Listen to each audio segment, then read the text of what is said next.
100% guarantee के साथ बोल सकती हूँ कि भाजपा जो महिलाओं को मान सम्मान देती है कोई अन्य दल नहीं दे सकता है। कि अगर मौका देगी तो मजबूती के साथ आप चुनाव जीतिएगा।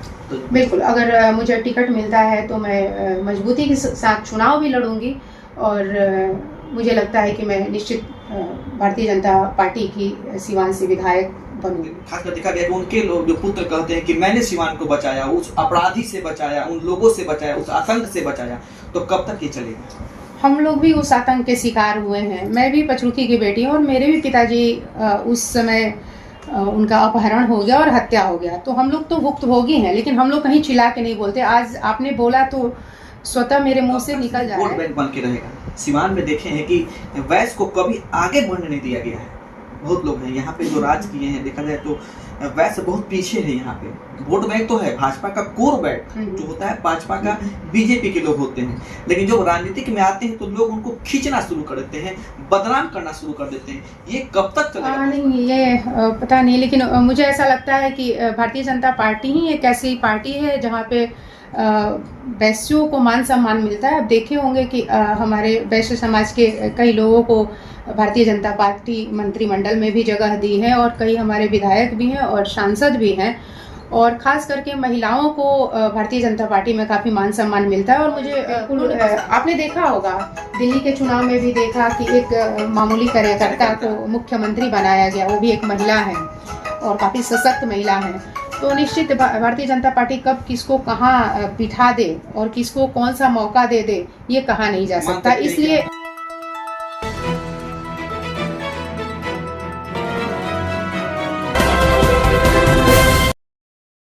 एम्स नई दिल्ली व सफदरजंग नई दिल्ली के सीनियर डॉक्टर अब आपके शहर सिवान में। डॉक्टर उमेश, नवजात एवं शिशु रोग विशेषज्ञ, चिकित्सा पदाधिकारी, सदर hospital Siwan.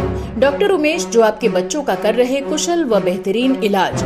Sushila Devi hospital, doctor Urmila Akhouri के सामने, hospital road Siwan. Mobile number 9199720654 और 7250722154।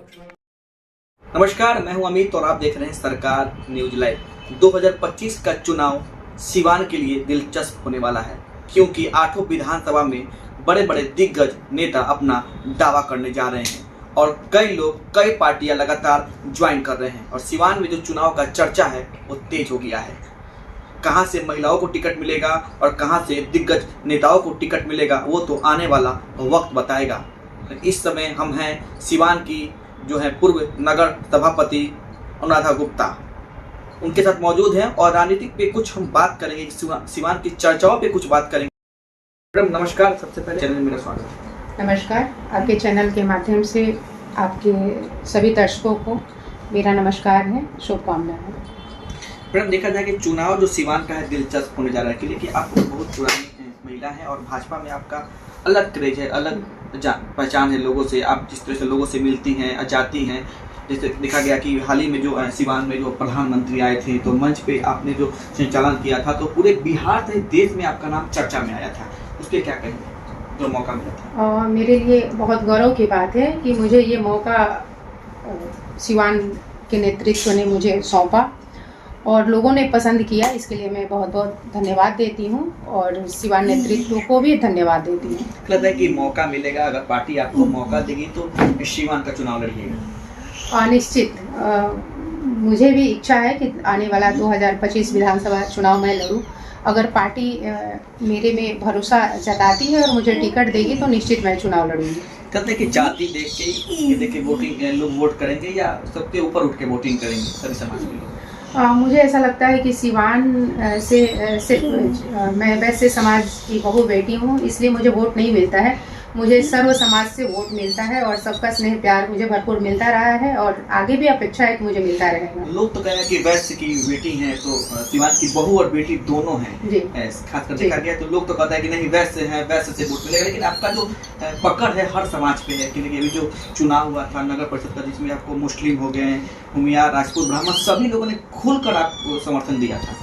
बिल्कुल, मैं उसके लिए पुनः उनको धन्यवाद दूंगी और मुझे कहीं ये समझ में नहीं आता है कि मेरे लिए भेदभाव कहीं नज़र आता हो। सर्व समाज के लोग मुझे पसंद करते हैं, ये सच्चाई है। आखिर लोग आपको पसंद क्यों करेंगे? कई महिलाएं सीवान की हैं जो दावा करती हैं कि हम सीवान को अच्छा बना सकते हैं। और मैं ये नहीं कहूँगी कि सबसे बेहतर मैं हूँ, लेकिन मैं एक चीज़ आपके चैनल के माध्यम से ज़रूर कहना चाहूँगी कि काफ़ी समय से मैं राजनीति में हूँ। मुझे अचानक मौका मिला और मैं नगर परिषद की सभापति के रूप में मैं निर्वाचित हुई और मैंने अपने दायित्वों का निर्वहन किया। और दूसरा, मैं भाजपा से जब जुड़ी तो कई दायित्वों में मैं रही। ऐसा नहीं है कि मैं 2 दिन या 2 सालों से मैं भाजपा में हूँ, और जो भी मुझे दायित्व मिले मैंने ईमानदारी से अपने दायित्वों का निर्वहन किया। और पार्टी ने जब भी मुझे जिम्मेदारी दी, मैं उस जिम्मेदारी पे खरी उतरी हूँ। इस नाते मैं पार्टी से आग्रह करूँगी और जो शीर्ष नेतृत्व हैं उनसे भी मैं आग्रह करूँगी कि 2025 में मुझे मौका दें। आखिर क्यों मौका देगी? भाजपा देखा जाता है कि सीवान में लगातार चला रहा है, जिसका पिता जो हैं चुनाव में राजनीतिक में यहाँ रहे, कई साल राज किए, विधायक हो या एमपी हो, उनके पुत्र कहते हैं कि भाई हमने सीवान के लिए बहुत कुछ दिया, हमने सीवान के लिए ये किया, मैंने सीवान को, मैं किसी का नाम लेना चाहता हूँ, लोग समझ रहे हैं, खासकर देखा गया कि उनके लोग जो पुत्र कहते हैं कि मैंने सीवान को बचाया, उस अपराधी से बचाया, उन लोगों से बचाया, उस आतंक से बचाया। तो कब तक ये चलेगा? हम लोग भी उस आतंक के शिकार हुए हैं। मैं भी पचरुखी की बेटी हूँ और मेरे भी पिताजी उस समय उनका अपहरण हो गया और हत्या हो गया। तो हम लोग तो भुक्तभोगी हैं, लेकिन हम लोग कहीं चिल्ला के नहीं बोलते। आज आपने बोला तो स्वतः मेरे मुंह से निकल जा रहा है, लेकिन मैं कभी इसका ढिंढोरा नहीं पीटती हूँ कि मेरे वहाँ ऐसा हो गया वैसा हो गया। मैं कतई इस चीज़ का लाभ नहीं लेना चाहती राजनीतिक रूप से, क्योंकि वो मेरे पिताजी थे और उनके साथ जो हुआ उसका मैं कहीं लाभ लेना नहीं चाहती, और उनके साथ जो हुआ वो मैं राजनीतिक रूप से उसकी भरपाई भी नहीं कर सकती। लेकिन मुझे अगर मौका मिलता है तो मैं भी सीवान का निश्चित विकास करूंगी। जो सीवान की जनता के लिए मूलभूत ज़रूरत है उसका मैं एक रोड मैप तैयार करूंगी और उसको मैं 100% लागू करने का प्रयास करूंगी, और सरकार के द्वारा जो भी योजनाएं चलाई जा रही हैं उसका भी क्रियान्वयन 100% करने का भरपूर प्रयास करूंगी। वैश्य समाज की हम बात करें, बोलना नहीं चाहते हैं समाज की बात, जाति की बात, लेकिन दिमाग में आया कि देखिए वैश्य कब तक सिर्फ वोट बैंक बन के रहेगा। सीवान में देखे हैं कि वैश्य को कभी आगे बढ़ने नहीं दिया गया है। बहुत लोग हैं यहाँ पे जो राज किए हैं, देखा जाए तो वैसे बहुत पीछे है। यहाँ पे वोट बैंक तो है, भाजपा का कोर बैंक जो होता है भाजपा का बीजेपी के लोग होते हैं, लेकिन जब राजनीतिक में आते हैं तो लोग उनको खींचना शुरू कर देते हैं, बदनाम करना शुरू कर देते हैं। ये कब तक चलेगा भाजपा में? नहीं, ये पता नहीं, लेकिन मुझे ऐसा लगता है कि भारतीय जनता पार्टी ही एक ऐसी पार्टी है जहाँ पे वैश्यों को मान सम्मान मिलता है। अब देखे होंगे कि हमारे वैश्य समाज के कई लोगों को भारतीय जनता पार्टी मंत्रिमंडल में भी जगह दी है, और कई हमारे विधायक भी हैं और सांसद भी हैं, और ख़ास करके महिलाओं को भारतीय जनता पार्टी में काफ़ी मान सम्मान मिलता है। और मुझे पूर्ण विश्वास है कि इस बार भारतीय जनता पार्टी इस समाज को की उपेक्षा नहीं करेगी। ये जनता ने नई गठन हुआ है, आपको बनाया गया है कि आप कुछ किस तरह से लोगों की सेवा करेंगे? और बिल्कुल, चूँकि मैं संगठन से जुड़ी हूँ और मुझे नई दायित्व मिली है महामंत्री का, जिलाध्यक्ष के द्वारा जो भी मुझे दायित्व मिलेगा उसका निर्वहन करूँगी। लगता है कि अगर आपको टिकट मिलता है तो सीवान को किस तरह से बदलना चाहिए? आप देखे होंगे कि जो यहाँ पे जनता की मूलभूत जो सुविधा होनी चाहिए उसका ही कमी नज़र आता है। तो मैं पहले भी आपको बताई हूँ कि मैं एक उसका रोड मैप तैयार कराऊंगी और उसे 100% लागू करने का प्रयास करूंगी कि जो बेसिक ज़रूरत होती है जनता की वही यहाँ नहीं है। चूँकि इस बार तो हमारे भारतीय जनता पार्टी के विधायक भी यहाँ नहीं है, तो जो विकास होना चाहिए था वो दिख नहीं रहा है। अच्छा मैम, ये बताइए कि आपको कभी विश्वास था शादी के बाद कि आप राजनीतिक में आइएगा, इस तरह से अचानक से राजनीतिक में आइएगा, और घरेलू महिला जब राजनीतिक में आती है तो कितनी जिम्मेदारियाँ बढ़ती है समाज में, किस तरह से लोगों से लड़ना पड़ता है? नहीं, ये मैं तो कभी नहीं सोची थी कि मैं राजनीति में आऊँगी। मुझे अचानक मेरी ननद का दुर्घटना हुआ, उसके बाद मुझे राजनीति में आना पड़ा। लेकिन मेरे घर वालों ने काफ़ी सहयोग किया और उन्होंने मुझे हिम्मत दिया, और मैं अभी तक अपने राजनीतिक कैरियर को अभी तक कंटिन्यू करके रखी हूँ। और सिवान की जनता से भी मुझे कहीं ना कहीं भरपूर सहयोग प्यार मिलता रहा है और मैं अभी तक राजनीति में बनी हुई गुप्ता जब आई थी तो बहुत कम समय में लोगों के दिल में बस गई थी। उन्होंने जो नगर परिषद में के काम किया था, बहुत कम समय में जो चीज आपको मिला विरासत में, बोल सकते हैं विरासत में मिला। बिल्कुल, हाँ बिल्कुल, मुझे स्वीकार है, चूँकि उनके जाने के बाद ही चूँकि वो इतनी पॉपुलर थी और सिवान की जनता उन्हें इतना मान सम्मान आदर देती थी, जिसकी वजह से मैं पुनः नगर परिषद याद है कि मैरवा में एक सम्मेलन था जी, मैरवा में शायद हम भी गए थे उस समय हम छोटे थे, तो मैरवा में गए सम्मेलन था जहाँ पटना सभी लोग को जाना था कुछ रैली में लेके, उसी पटना आने के क्रम वो घटना घटी थी। वैश्व महासम्मेलन का कार्यक्रम था पटना में, उसी कार्यक्रम से जब वो वापस हो रही थी तो ये घटना घटी थी। तो मुझे लगता है कि वो जब थी तो पूरे समाज को एकजुट करने का उन्होंने प्रयास किया और जैसा कि हम यहाँ समाज के लोग बताते हैं कि उन्होंने बहुत हद तक उसमें सफलता भी प्राप्त की थी और मैं मानती हूँ कि मैं उनके जैसा तो नहीं बन पाऊँगी, क्योंकि गांधी जी कोई एक ही होता है, उनका अनुकरण जरूर हम कर सकते हैं, लेकिन हम चाहें कि हम गांधी जी बन सकते हैं तो ये संभव नहीं है। तो वैसे ही रोनू कुमारी थी, उनके अंदर जो चीज़ें थी, जो क्षमता थी, वो मेरे में नहीं है, मैं सीखने का प्रयास करती हूँ। लपेट के उनको विदाई दी गई थी उससे मित्र। ये बहुत बड़ी सम्मान है, क्योंकि बहुत बड़े बड़े लोगों को आपने देखा होगा, बहुत बड़े बड़े राजनीतिज्ञ लोगों को देखा होगा, उनके जीवन भर वो प्रयास करते रह जाते हैं, मरणोपरांत भी वो सम्मान नहीं मिलता है, लेकिन उन्होंने राजनीति में अपना 1 साल का समय भी नहीं दिया और वो जब उनका देहांत हुआ तो सिवान की जनता वो दिन को याद करती है, जो सिवान की जनता उन्हें मान सम्मान दी, वो निश्चित बहुत बड़ी उपलब्धि थी,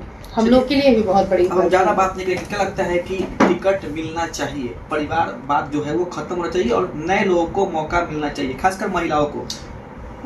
चूँकि आप देखे होंगे कि भारतीय जनता पार्टी इस परंपरा में विश्वास नहीं रखती है, वो परिवारवाद को बढ़ावा नहीं देती है और ना ही इस चीज़ को आगे बढ़ाने में वो कहीं उसकी भूमिका दिखाई देती है। तो मुझे कहीं नहीं लगता है कि परिवारवाद हावी होगा और बिल्कुल आपने देखा होगा दिल्ली के चुनाव में भी देखा कि एक मामूली कार्यकर्ता को मुख्यमंत्री बनाया गया, वो भी एक महिला है और काफ़ी सशक्त महिला है। तो निश्चित भारतीय जनता पार्टी कब किसको कहाँ बिठा दे और किसको कौन सा मौका दे दे ये कहा नहीं जा सकता, इसलिए राधा गुप्ता को भी जो पार्टी है वो एक बड़ा जिम्मेदारी दे सकती है सिवान की जनता के लिए, सिवान के विकास के लिए। चूँकि मैं भी भारतीय जनता पार्टी की कार्यकर्ता हूँ, जब भारतीय जनता पार्टी का कार्यकर्ता कोई हृदय से बनता है तो अपने इच्छाओं को छोड़ के तब बनता है। तो मैं हूँ, मेरी इच्छा जरूर है, लेकिन भारतीय जनता पार्टी जो निर्णय लेगी वो मुझे स्वीकार है। देखा ये मेरे लिए बड़े ही गर्व की बात है और सिवान की जनता अगर ऐसा सोचती है तो मैं पुनः उन्हें धन्यवाद और नमस्कार करती हूँ कि अपना ऐसे ही प्यार और विश्वास बनाए रखें। और सिवान की जनता से मैं आग्रह करूँगी कि अपना आशीर्वाद और स्नेह फिर से मुझे 2025 के चुनाव में वो दे।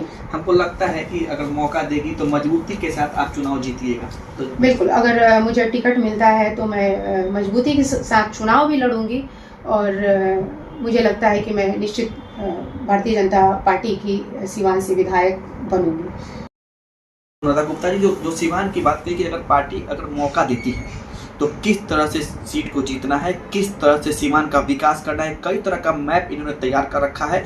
और अगर पार्टी एक कार्यकर्ता को भी मौका देती है तो जो दिल्ली में आपने देखा था कि कार्यकर्ता को जब वहाँ के मुख्यमंत्री बना दिया गया, तो उसी तरह अगर बिहार में देखा जाए तो बिहार में कई महिलाओं को भी जो भाजपा है मौका देने वाली इस बार महिलाओं को। और उस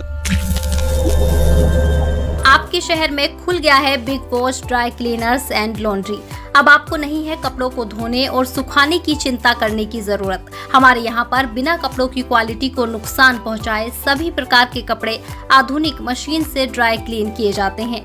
हमारे यहाँ ऑर्गेनिक केमिकल के द्वारा कपड़ा, बेडशीट, कंबल, सोफा, पर्स सभी तरह के कपड़ों की सफाई की जाती है। तो अब देर क्यों, आज ही संपर्क करें big wash dry cleaners and laundry, Mahadeva road, near Malviya Chowk, Siwan.